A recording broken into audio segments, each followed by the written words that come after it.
ఉంది. నా ప్రాణమా యెహోవాను సన్నుతించుము, నా అంతరంగమును సమస్తమా ఆయన పరిశుద్ధ నామమును సన్నుతించుము. నా ప్రాణమా యెహోవాను సన్నుతించుము, ఆయన చేసిన ఉపకారంలో దేనిని మరువకుము. ప్రార్థన చేసుకుందాం.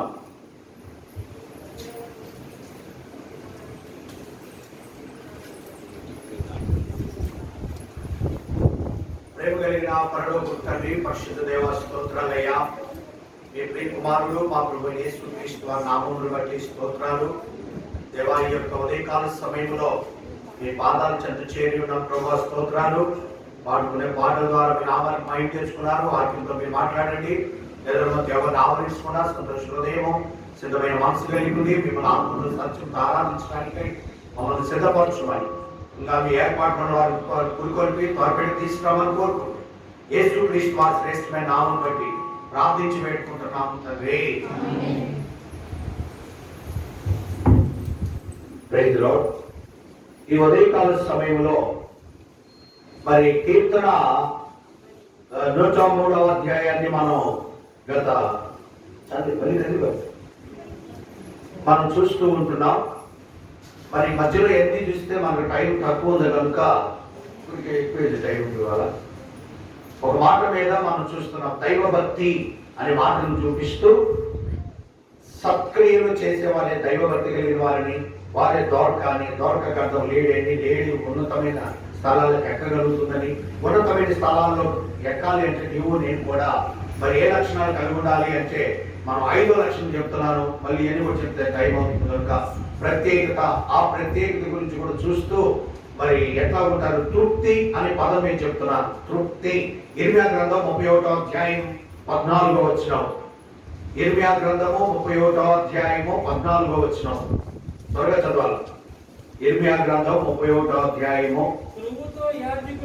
ప్రభువుతో యాజకులను నేను సంతోషపరిచెదను, రాజనులు నా ఉపకారములు తెలుసుకొని తృప్తి నొందెదరు. చాలు. తృప్తి అనే పదాన్ని చూస్తూ ఎప్పుడు తృప్తి వస్తుంది అంటే మానవుడు పాపానికి ప్రాయశ్చిత్తం జరిగినప్పుడు. దేనితో తృప్తి అంటే మేలుతో తృప్తి అని చూపించాం బైబిల్లో. ఏంటి మేలు అంటే పాపము నుండి విమోచించబడటమే మేలని, లేక పాప క్షమాపణ పొందటమే మేలని, తర్వాత సియోను కొండ మీదకి ఆయన ఎద్దకు రావడం అనేది ఒక మేలని. మూడవదిగా చూస్తూ పోయిన వారంలో 12వ వచనం చూసాం. కృషించక అమాట చదవండి. కాదమ్మా, కృషించక 12 చివరి వారికి అన్నిటికీ కృషించక నీళ్లు పారు. ఈ మాట మీద మీ గమనానికి తీసుకొస్తున్నారు. ఎవరు నీరు కట్టిన తోట వలె ఉంటారు. పోయిన వారం ఎందుకు మానవుడు కృషించిపోతున్నాడు, కృషించిపోవడానికి ఒక 7 కారణాలు మీకు బైబిల్లో చూపించారు. మొదటి కారణం పాపమని, మిగిలిన విషయాలన్నీ కూడా చూపించారు. దాన్ని బట్టి మానవుడు దినదినం కృషించి లేక క్షీణించి చచ్చి నశించిపోతున్నాడు. అయితే ఇలాంటి మానవుడిని ఆ పరలోకము దేవుడు మానవుడు కృషించిపోవటము నశించిపోవటం దేవుడికి ఇష్టమో దాని రుజువు ఏముంది? లూకాసు సువార్త 19:10 ఏముంది? నశించిన దానిని వెతికి రక్షించుటకు మనిషి కుమారుడి లోకానికి వచ్చెను రాయబడింది. యేసుక్రీస్తు వారు వచ్చి ఈ కృషించిపోయిన మానవుడిని వెతికి రక్షించి ఒక నీరు కట్టిన తోట వలె చేయాలని ప్రభు యొక్క ప్రణాళిక, ప్రభు యొక్క ఏర్పాటు, ప్రభు యొక్క సంకల్పము. అందుకని దాని కొరకు తన ప్రాణాన్ని క్రయధనంగా చెల్లించాడని మనం చూపిస్తూ వచ్చాను. ఇప్పుడు నీరు కట్టిన తోట వలె ఉండడానికి ఒక్క విషయాన్ని పోయిన వారు చెప్పారు.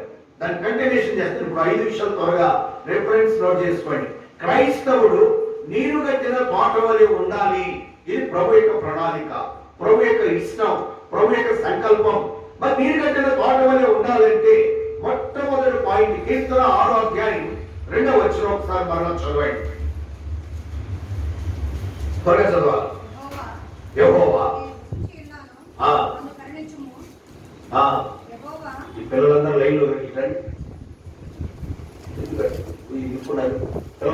పిల్లలు మధ్యలో తీసుకురండి. నా ఎముకలు అదురుచున్నవి, నన్ను బాగు చేయము. చదవండి, ఏంటి అడుగుతున్నారు?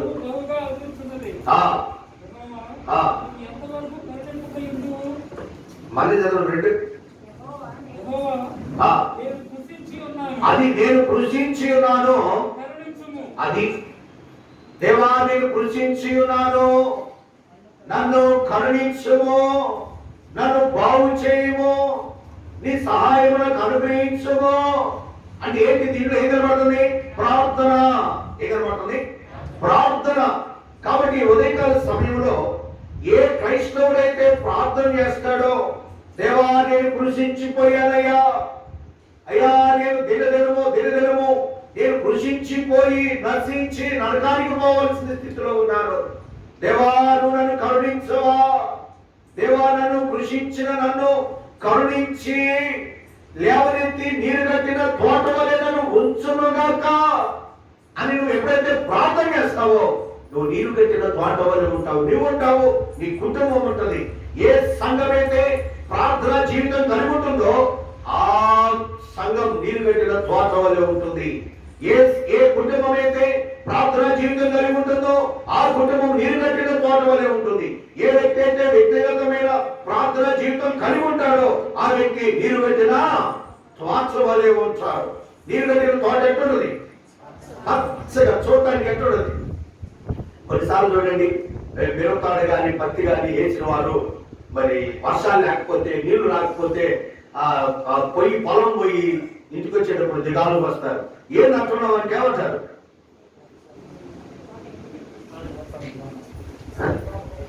పొలం కూడా చెప్పలేదు, అటు కూడా పనికిరాము అనుకున్నాం. మాకు అంతా ఏంటంటే వాళ్ళ చెట్లన్నీ వాడిపోయి వాడిపోయింది. మాకు ఏమైంది? వీళ్ళు వాడిపోతారు రైతు.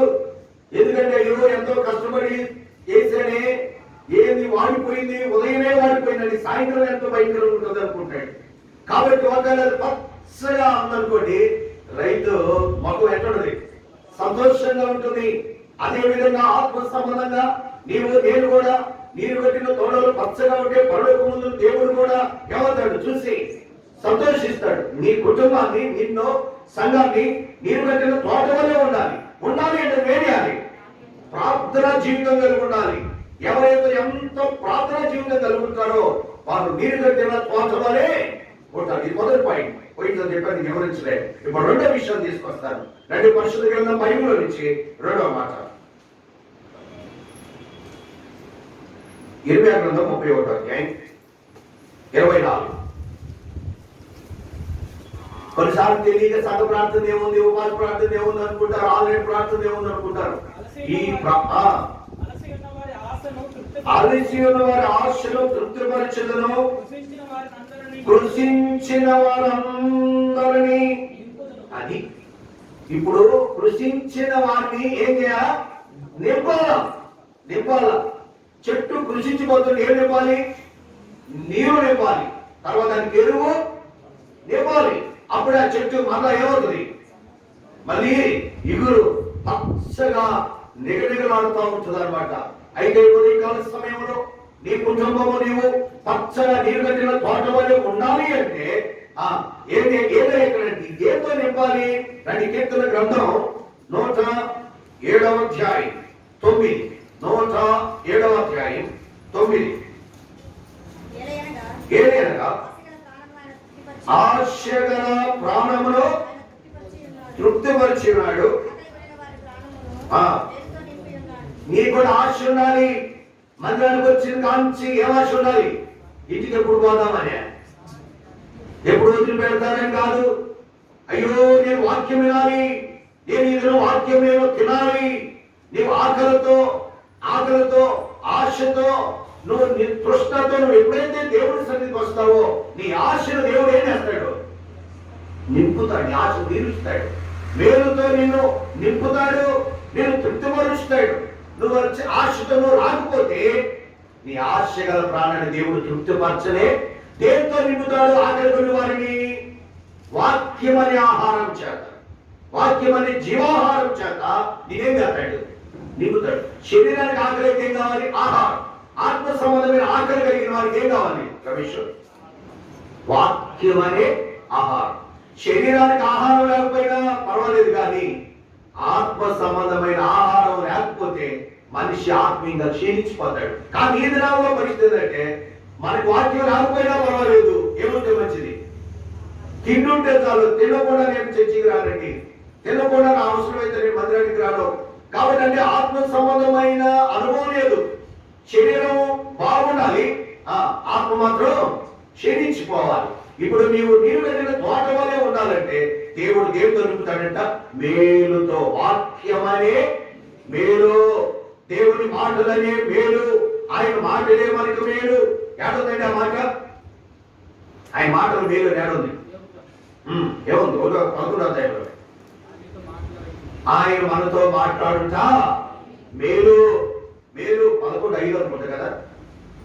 కాబట్టి దేవుడు మనతో మాట్లాడుట మేలు, ఆయన మాటలు వినుట మేలు, వాటిని అంగీకరించుట మేలు.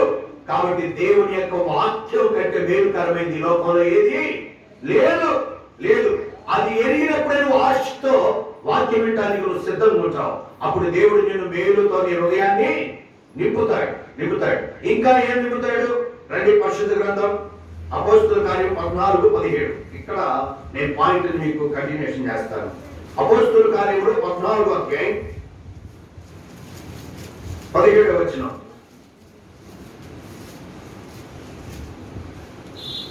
ఏంటని చెప్పు. వర్షమును ఫలవంతమైన ఋతువులను దయచేయించు, ఆహారం అనుగ్రహించును.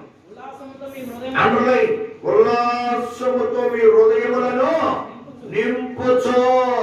ఏం దొరుకుతాడంట? ఉల్లాసముతో.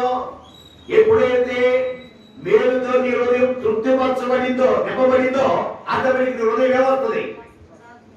వేరు మాకు అర్థమవుతుందా? మన కుటుంబంలో మేలు జరిగింది అనుకో, నీ హృదయంలో సంతోషం వస్తుందా, ఏడుపు వస్తుందా? సంతోషం. కొన్నిసార్లు కీడు కూడా మేలే. దేవుడు చేసే కార్యాలు ఉంటాయి. కాబట్టి ఉదయకాల సమయంలో ఇక్కడ మొదటిది మేలుతో నీ హృదయమును తృప్తిపరుస్తానన్నాడు, నింపుతానన్నాడు. రెండోది ఏమన్నాడు? ఉత్సాహంతో సంతోషంతో నీ హృదయాన్ని నింపుతాను. ఎంత అప్పుడు అయ్యా ఈ రెండింటి ద్వారా నీకేమవుతుంది? ఎప్పుడు ఇది జరుగుతుంది? మరి నీరు కట్టిన తోట వలె నువ్వు ఎప్పుడు ఉంటావు? ఈ నింపిన దేవుడు వాక్యం అనే ఉదకము ద్వారా, వాక్యం అనే ఆహారం ద్వారా ఎప్పుడైతే మన హృదయాన్ని నింపుతాడో మన హృదయం ఏమవుతుంది? అది నింపాలంటే నువ్వేం చేసుకోవాలి? ఆయన నింపాలంటే నువ్వేం చేయాలి? ఖాళీ చేసుకోవాలి. అయ్యా ఏం ఖాళీ చేయాలి? అపోస్తలుల కార్యములు ఇది కొద్ది మనసు పెడితే అర్థమవుతుంది. 14వ అధ్యాయము 15వ వచనం. అయ్యలారా మేము కూడా మీ స్వభావం అంటే స్వభావం గల నరులమే. మీరు ఈ వ్యర్థమైన వాటిని విడిచిపెట్టి చాలు. ఏం చేయాలి? ఏంటి చేయాలి? వ్యర్థమైన యావన్నీ మన హృదయంలో ఉన్నాయి. మార్క్స్ వార్త 7:21 కానీ, ఎఫెసీయులకు రాసిన పత్రిక 4వ అధ్యాయంలో కానీ, కొలస్సీయులకు రాసిన పత్రికలో 3వ అధ్యాయంలో కానీ ఇట్లా చూస్తే మన హృదయంలో వ్యర్థమైన ఎన్నో ఉన్నాయి. అది దురాలోచనలు కానీ, ద్వేషం కానీ, పగ కానీ, కక్ష కానీ, కామతృత, లేకపోతే రకరకాల అల్లరితోపడినవి, వ్యర్థమైనవి ఏదైనా సరే ఎన్నో శరీర కార్యాలు ఉన్నాయి. ఇవన్నీ కూడా నీ హృదయంలో నింపుకొని వచ్చి నువ్వు ఇక్కడ కూర్చున్నా వాక్యం నీకు లోపల కాదు. ఉదాహరణ నేను చెప్పానా, సిమ్ కార్డు ఉంది, ఫుల్ అయింది, మెమరీ కార్డు ఫుల్ అయింది. ఫుల్ అయిన తర్వాత ఎక్కేందంటే ఏమంటది? ఫుల్ అయింది, ఎక్కువ లోపలికి ఎక్కదు. మళ్ళీ దాన్ని ఏం చేయాలి? అన్ని డిలేట్. ఇప్పుడు మందిరానికి వచ్చేటప్పుడు కూడా ఏం చేయాలి? అన్ని డిలేట్ చేయాలి. చెల్లుతాడా? కాదు. ప్రభువా నా హృదయంలో ఖాళీ చేయ్యా అని ఎప్పుడైతే ఖాళీగా కూర్చుంటావో అప్పుడు దేవుడు వాక్యముతో నేనేం చేస్తాడు? లోపలికి నింపుతాడు. నువ్వు ఆల్రెడీ ఫుల్ అయ్యి వచ్చి కూర్చున్నావు అనుకో, అక్కడ కూడా పక్కవ బాధ్యత కానీ హృదయంలోకి కాదు. సాధారణ నువ్వు వ్యర్థమైన విచారము, కొంతమంది రావడంతో విచారంతోను, దుఃఖంతోను, బాధతోను దయ నింపుకొని వచ్చి కూర్చుంటారు. ఏదో జీవితం అన్నట్టుంటారు. వీళ్ళకి ఏం బాధ్యత? కాబట్టి ఖాళీ చేసుకో. విచారం ఉందా? బాధలో ఉన్నావా? రోగంలో ఉన్నావా? సమస్యలు ఉన్నాయా, ఇబ్బందులు ఉన్నాయా, అయినా సరే ఎన్ని పక్కన పడేసి ఖాళీగా కూర్చో. దేవుడు తన వాక్యం చేత నేనేం చేస్తాడు? నింపుతాడు, మేలుతో నింపుతాడు, సంతోషంతో నింపుతాడు. అయితే నువ్వు నింపాలంటే వ్యర్థమైన దాన్ని ఏం చేయాలి? నువ్వు తీసివేయాలి. ఈ హృదయంలో వ్యర్థమైంది ఎప్పుడైతే తీసివేసుకుంటావో, ఖాళీ చేసుకుంటావో, అప్పుడు హృదయంలోకి ఏమవుతుంది?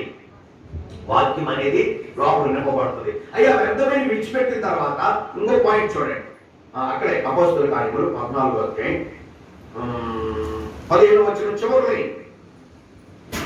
ఆకాశమును భూమిని, అది మార్చేసి దాంట్లో పెట్టు.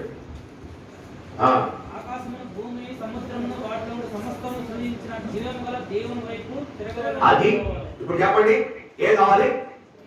జీవము కలిగిన దేవుని వైపు ఎవరైతే తిరుగుతారో వారే నీరు గట్టిన, ఇప్పుడు పాయింట్ వచ్చావు, నీరు గట్టిన తోట వలె ఉండాలంటే ఎవరి వైపు తిరగాలి? దేవుని వైపు. సేవకుడి వైపు, విశ్వాసుల వైపు, పెద్దల వైపు, చిన్న వైపు తీసి పక్కన పెట్టు. నువ్వు ఎవరి వైపు తిరగకూడదు.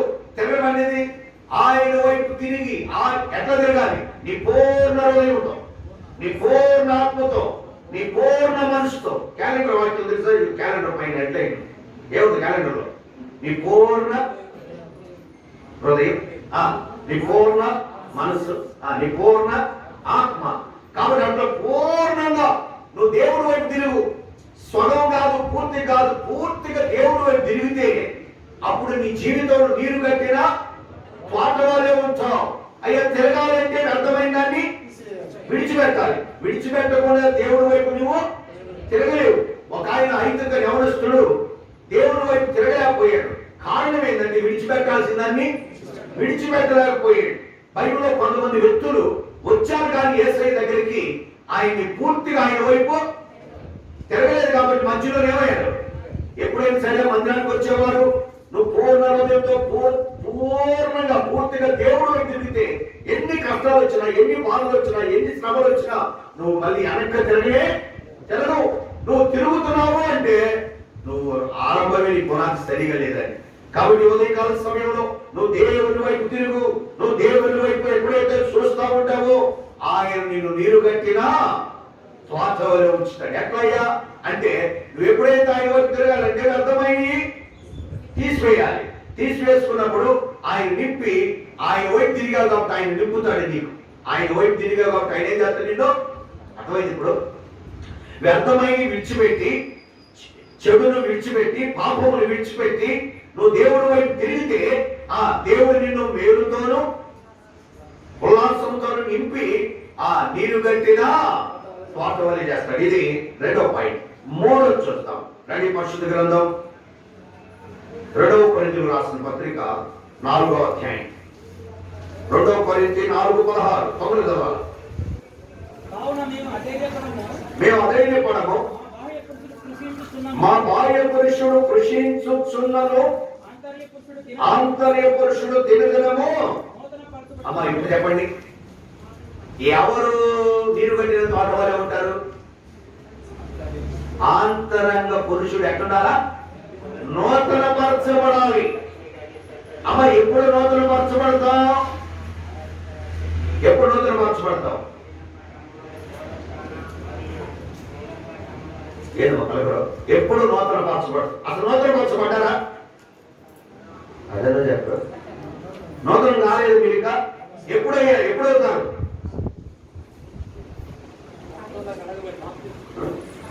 2వ కొరింథీ, అదే 2వ కొరింథీ 5:17 చదవండి.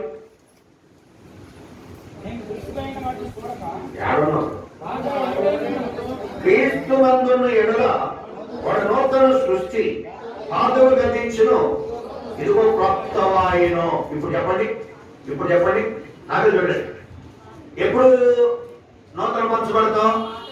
పాతవి గతించాలి. పాతవి అంటే నీ పాత బుద్ధులు, నీ పాత అలవాట్లు, నీ పాత చూపులు, నీ పాత వ్యర్థమైన వినేయి. ఇంతకుముందు వ్యర్థమైన వినేవాడివి, వ్యర్థమైన చూసేదానివి, వ్యర్థమైన మాట్లాడేవాడివి, వ్యర్థమైన చేసేదానివి. 4 చెప్పా: చూచుట, వినుట, మాట్లాడుట, చేసుట. కాబట్టి ఈ వ్యర్థమైన నీ జీవితంలో ఎప్పుడైతే నువ్వు ఏం చేయాలి? గతించాలి. అప్పుడే నీ జీవితం ఏమవుతావు? నూతన పరచబడతావు. ఎప్పుడైతే నూతన పరచబడతావో దేంట్లోకి వస్తావు? 17 క్రీస్తు నందున్న ఎడల దేంట్లోకి వస్తావు? ఇప్పుడు చెప్పండి, నీరు కట్టిన తోట వలె ఉండాలంటే నువ్వు ఎవరో ఉండాలి? యేసు క్రీస్తు నందు. ఎవరు యేసు క్రీస్తులో ఉంటారో వారు నీరు కట్టిన తోట వలె ఉంటారు. క్రీస్తుకు ఎరుపుల ఎండిపోయిన జీవితం, క్రీస్తుకు వెలుపుల నీకు ఆస్తి అంతస్తున్న ఏమున్నా నీ జీవితం దేతో అరువృక్షమనే ఎడారిలో ఉన్న చెట్టు వల్ల ఎండిపోయిన జీవితం నీది. లోపల అనుకుంటుంటారు మాకెన్నో ఉన్నాయి ఆస్తి అంతస్తులు ఉద్యోగులు హోదాలు ఎన్ని ఉన్నా యేసు క్రీస్తు నందు ఉండకపోతే, యేసు క్రీస్తులో ఉండకపోతే ఏది పలకరు. నీరు కట్టినా తోట. ఇప్పుడు మనం నీరు కట్టిన తోట వల్లే ఉండాలంటే ఎవరిలో ఉండాలి? మనం క్రీస్తులో ఉండాలంటే నూతన పరచబడాలి. నూతన పరచబడాలంటే పాతవి గతించాలి. నాకు దేవుని వైపు తిరగాలి. చూడాలి. దేవుని వైపు తిరగాలంటే వ్యర్థమైనవి విడిచిపెట్టాలి. అప్పుడే నువ్వు దేవుని వైపు తిరుగుతావు. దేవుడు నిన్ను నింపుతాడు. నీరు కట్టిన తోట వలె ఉంటావు. ఇది రెండోది. ఇప్పుడు మూడోది నూతన పరచబడాలి. ఏం కావాలి? నీ చూపు నూతన పరచబడాలి, నీ మాటలు నూతన పరచబడాలి, నీ చెవులు నూతన పరచబడాలి, నీ కాళ్ళు నూతన పరచబడాలి, అధికారులు మొత్తం నూతన పరచబడాలి. నూతన పరచబడాలి అంటే పాతవి గతించాలి. అప్పుడే నువ్వు నూతన పరచబడతావు. అప్పుడే క్రీస్తు యేసునందు ఉంటావు. క్రీస్తు యేసునందున్న వాడే నూతన సృష్టి. అలాంటి వాడే నీరు కట్టిన తోట. ఇప్పుడు ఏం చెప్పాను? 3 విషయాలు. ఇప్పుడు చెప్పండి, నీరు కట్టిన తోట వాళ్ళు ఎప్పుడు ఉంటావు? రమేష్ అర్థమవుతుందా? యేసు క్రీస్తులో ఉండాలి. మనం ఎవరో ఉండాలా? లోకంలో కాదు, పాపములో కాదు, భ్రష్టత్వంలో కాదు. నువ్వు పాతవి గతించాలి. ఈ పాత అన్ని తీసివేసుకోవాలి. అప్పుడే నువ్వు నూతనం అవుతావు. ఇప్పుడు కొత్త చక్క వేసుకున్నట్టు రుజువైంది. పాత తీసేసుకోకుండా చేసుకుంటే కొత్త దాన్ని ఆపరాది. ముందు తీసేసుకుని చేసుకోరా. కాబట్టి ఇప్పుడు ఉదాహరణ, తప్పైన కుమారుడు ఉన్నాడు. తండ్రి ఇంటికి వచ్చాడు. ఏం చేశాడు తండ్రి? కొత్త వస్త్రం వేసాడే. ఎప్పుడు వేసాడు? పాత తీసేసి శుభ్రంగా కడిగి అప్పుడు ఉల్లాస వస్త్రం, రక్షణ అన్ని వస్త్రాలు తొలగించాడు. అదే విధంగా ఇక్కడ కూడా దేవుడు ఆ విధంగా నేను నూతన పరచబడిన అనుభవం వస్తే నువ్వు నీరు కట్టినా తోట వలె ఉంటావు.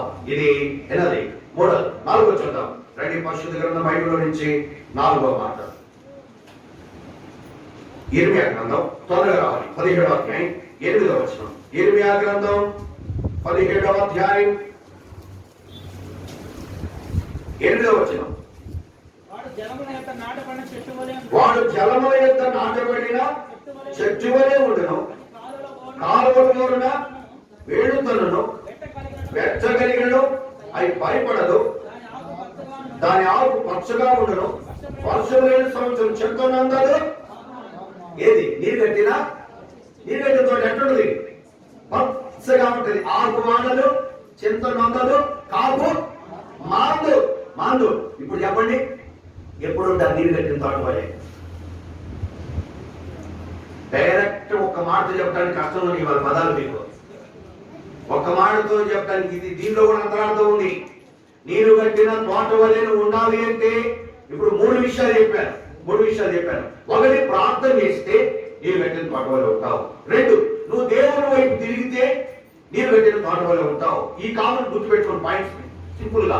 3వది, క్రీస్తు నందుంటే నీరు కట్టిన తోట. ఈ పదాలు గుర్తుపెట్టుకోండి. దాంట్లో లోపలికి తీసుకొచ్చే వాక్యాన్ని మీకు.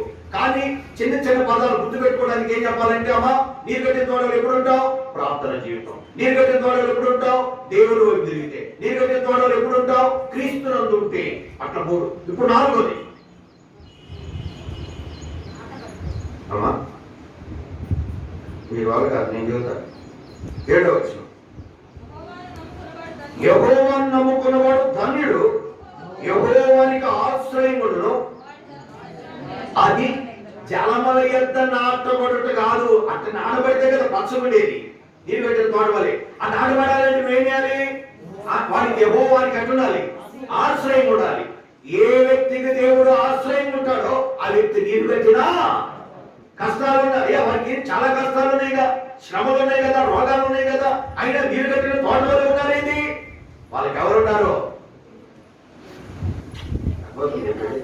ఏంటంటే ఆ కుటుంబానికి చాలా శ్రమలు ఉన్నాయి, బాధలు ఉన్నాయి, అయినా వాళ్ళు ఏంటి అట్లున్నారు? సంతోషంగా అంటే వాళ్ళ వెనకాల ఉండడానికి వాళ్ళకి ఆశ్రయంగా, అందుకని వాళ్ళు ఎట్లున్నారు? ఇప్పుడు పౌలు కొన్ని ఎన్నో శ్రమలు ఉన్నాయి, ఆయన శ్రమలు ఏంటి ఎట్లుండేవాడు పౌలు? సంతోషం. ఎందుకంటే దేవుడు ఉన్నాడని. దావీదు అంటాడు, 10,000 మంది దండు నా మీదకి వచ్చినను నేను భయపడను అంటాడు కీర్తన 47లో. ఎందుకని? దేవుడు నాకు ఆశ్రయము. అందుకనే ఎక్కువ సార్లు నా ఆశ్రయం, నా దుర్గము, నా కేడం అని చెప్పిన వారు ఎవరు? దావీదే. ఆయన ఆశ్రయం, ఆయన ఆశ్రయపురం, ఆయన ఆశ్రయ దుర్గం, ఆయన దాపుకోట. దావీదు జీవితంలో దేవుడు అంతగా ఎరిగాడు. అందుకనే ఇప్పుడు చెప్పండి, దేవుడు ఎవరికి ఆశ్రయం ఉంటాడో వారు ఎట్లుంటారు? నీరు కట్టినా తోచవలే. ఏ ఉపద్రవాలు వచ్చినా ఆయన ఆశ్రయం ఉన్నాడు కాబట్టి ఆయన మీదకి వస్తాయి కదా, నీ మీదకేమి రావు. ఏ చీడ, ఏ పురుగు నిన్ను ఆవరించదు. ఆయన నీకు ఆశ్రయం ఉన్నాడు. ఆశ్రయం ఎప్పుడు ఉంటాడు? అక్కడే ఉంది కదమ్మా. ప్రతిదీ 2 విషయాలు చెబుతున్నా మీకు. యెహోవాను నమ్ముకున్నవాడు, ఎవరైతే దేవుని యందు విశ్వాసం కలిగి ఉంటారో వాళ్ళకి దేవుడు ఎట్లుంటాడు? ఆశ్రయం ఉంటాడు. ఉదాహరణ, ఇప్పుడు షడ్రక్ మేషక్ అబేద్నెగో ఎవరు నమ్ముకున్నారు? దేవుడు నమ్ముకున్నారు. దేవుడు విశ్వాసం ఉంచారు. దేవుడు ఎట్లున్నాడు వారికి? రుజువేక అగ్నిలో వేసినా ఏం కాదు. ఎందుకని వారికి ఎవరున్నారు? ఆశ్రయంగా. ఒకసారి జరిగిందండి ఇది. 2 దైవ సేవకుల్ని పట్టుకున్నారు. 2 దైవ సేవకులు పట్టుకున్నారు. అంటే మతోన్మాదులు, అంటే విరోధంగా దేవుడు అంటే యేసు ప్రభువుని పట్టిన వారు ఇద్దరు పట్టుకొని ఏం చేశారు? వాళ్ళిద్దరికి ఒకటే చెప్పారు, మేము చెప్పేది జాగ్రత్తగా వినండి మిత్రులు. యేసు ప్రభువుని వదిలిపెట్టి, యేసు ప్రభు సేవ వదిలిపెట్టి మేము చెప్పినట్టు వింటే మీకు మంచి ఉద్యోగం ఇస్తాం, చక్కగా మంచి శాలరీ, అంత మాత్రమే కాదు మీకు మంచి ఇల్లు కట్టిస్తాం, ఫ్లాట్లు, ఇల్లు, అంత మాత్రమే కాకుండా మీకు కొంత డబ్బు కూడా ఇస్తాం. కానీ మీరు ఎవరు వదిలిపెట్టాలి? దాంతో పాటు మీ ప్రాణం కూడా వదిలిపెడతాం. మీ ఇష్టం, ఏం కావాలో తెలుసునండి. 2 దైవ సేవకులు, వాళ్ళ దైవ సేవకుడు అనుకున్నాడట, నా జీవితంలో నేను సావలేని చేస్తాను, అదే కమిట్మెంట్ అయ్యాను కనుక నాకు ఈ డబ్బు, ఈ ఉద్యోగము, ఈ బంగారము, ఇల్లు, ఈ ఏమి నాకు అవసరం లేదు అనుకొని, అట్లాగైతే శిక్ష ఏంటో తెలుసా? నిన్ను నిన్ను చెట్టుకి వేలాడదీస్తాం, ఒక దానికి వేలాడదీస్తాం, ఒక చెట్టుకి ఒక కొమ్మ పైదానికి వేలాడదీస్తాం. నిన్ను కాళ్ళు పైకి ఉంటాయి, కింద మంట పెడతాం, చెక్కలన్నీ వేసి మంట పెడతాం. ఆ మంటలో నువ్వు కాలిపోతావు, కాలి బూడిదవుతావు. ఇది కావాలా? ఉద్యోగం కావాలా? ఉద్యోగము, ఫ్లాట్లు, డబ్బులు. ఉద్యోగం ఇప్పుడే కాగితాలన్నీ ప్రభుత్వంలో చేతిలో మొత్తం మీకు ఇస్తాం, ఆర్డర్స్ కాగితాలన్నీ కూడా. ఈ కాగితాలు ఇస్తాము, ఇల్లు ఫ్లాట్ ఇస్తాము, ఇల్లు కట్టిస్తాము, నీకు మంచి సెంట్రల్ స్టేట్ కాదు, సెంట్రల్ అబ్బా అంటే ఓ సేవలు చాలా. ఎప్పుడు ఈ సేవలు ఎన్ని కష్టాలు, తినని జీవితం, ఎందుకు ఈ జీవితం వద్దయ్యా, నేను మీకు చెప్పినట్టు వెళ్తానని వెళ్ళిపోయాడు. వాడు ఏమన్నా ఆర్డర్ చేసిన కాగితాలు ఇచ్చేశారు, అవన్నీ డాక్యుమెంట్స్ ఇచ్చేశారు, అతనికి స్థలాన్ని కూడా మొత్తం తీసుకున్నాడు, ఆనందంగా వెళ్ళిపోతున్నాడు. అతను వెళ్ళిపోయాడు. ఇతను అన్నాడు, అదే వద్దు, నా మాట సేవకుడా, సహోదరుడా, అంటే నువ్వు తెక్కలోని ఎట్లుండు కంటే నిన్ను నమ్ముకొని నన్ను ఇటు చేస్తూ నిన్ను చూసి నేను సేవకు వచ్చింది, కానీ నువ్వు ఏమనిపించు ఇప్పుడు దాకా నాకు చూడు. ఇప్పుడు నమ్ముకున్నావు, మనకు ఇల్లు ఉందా? ఏమన్నా ఉందా మనకి? విశ్వాసం కూడా ఇల్లు కట్టుకున్నాడు. మనకి ఇల్లు, ఒక ఇల్లు లేదు, ఏమి లేదు. ఎందుకండి జీవితం? సేవ నువ్వు నిన్ను అనుకున్నా కానీ ఇప్పుడు దాకా రావలేదు, నాకు మంచి ఆఫర్ వచ్చింది. ఎవరు? ఇతను నువ్వు చెప్పలేదు, వెళ్ళిపోయాడు. మరి నీ సంగతి ఏంటన్నాడు? నేను సావలేని చేస్తా కానీ నేను మాత్రం ప్రభువుని వదిలిపెట్టాను, ఆయన నమ్ముకున్నాను, ఆయనే నా ఆశ్రయం. అవునా? నేను చావలేని రాస్తాను. ఓకే, వెంటనే ఇతన్ని పై కట్టేశారు, కింద మంట పెట్టారు. ఇతర కాలైన కాలానికి ఇష్టపడి కాలిపోయాడు. ఏం కాల్చారు వాడు? శరీరాన్ని. ఆత్మ ఎట్టుంది? నీరు కట్టినా తోట వలె ఉంది. కలగాలని జరిగింది. వీడేం చేశాడు తెలుసా? సంతోషం వెళ్ళిపోయిన తర్వాత ఈ వ్యక్తి మరి పోయి చీకటి పడితే అక్కడ ఒక గుడిసిలాగా ఇల్లు ఉందట. ఆ ఇల్లు ఖాళీగా ఉంటే అమ్మయ్య ఇంకోటి ఇక్కడ రెస్ట్ తీసుకున్నాము, ఈ అడవిలోంచి పోవాలని కష్టమని దాంట్లో కొనుక్కున్నాడట. కొనుక్కుంటే కాయకాలని కొనుక్కుంటే నైట్ ఏ వచ్చిందో ఏ పిడుగుపడిందో ఏమో కానీ తెల్లారి కానీ మొత్తం బూడిదే కాలిపోయింది. డాక్యుమెంట్స్ కాలిపోయింది, ఆ గుడిసె కాలిపోయింది, ఈడు కాలిపోయాడు. కాలిపోతాడు. వీడి శరీరం కాలిపోయింది, వీడి ఆత్మ కూడా అరువరోక్షమైన అగ్నిగుణంలో ఉండాలి. ఏమన్నా అనుభవించాడా? సాతాను కూడా అంతే చూపిస్తాడు నీకు. అమ్మా ఎందుకు దేవుడు ఎందుకు అనుకుంటాడు. కానీ అతను దేవుడు నమ్ముకున్నాడు. నీరు కట్టినా ఇందాకేమన్నాడు పౌలు? మా శరీరము క్షీణించిపోయిన, మా బాహ్య పురుషుడు క్షీణించిన, మా ఆంతరంగ పురుషుడు దిగదనము నూతన పన్నట్లు. ఇప్పుడు ఇతని విశ్వాసం గొప్పదా కదా? ఎంత విశ్వాసం అట్లా ఉండాలండి. విశ్వాసం అప్పుడే వేరుంది. ఓకే ఇక్కడ భజనలు కొట్టుకోవడం ప్రార్థన చేయడం కాదు. నీ భక్తి ధ్యానాలంటే ఇలాంటి పరీక్ష రావాలి. ఇప్పుడు మీలో కూడా ఇక్కడ వచ్చిందనుకోండి, అప్పుడు తేలుంది భక్తి.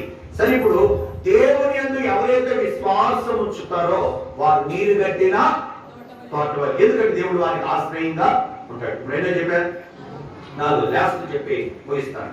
రెడీ? పరిశుద్ధ గ్రంథం బైబిల్లో నుంచి 5వ మాట, కీర్తన 1వ అధ్యాయం 3. తొందరగా కీర్తన గ్రంథం 1:3.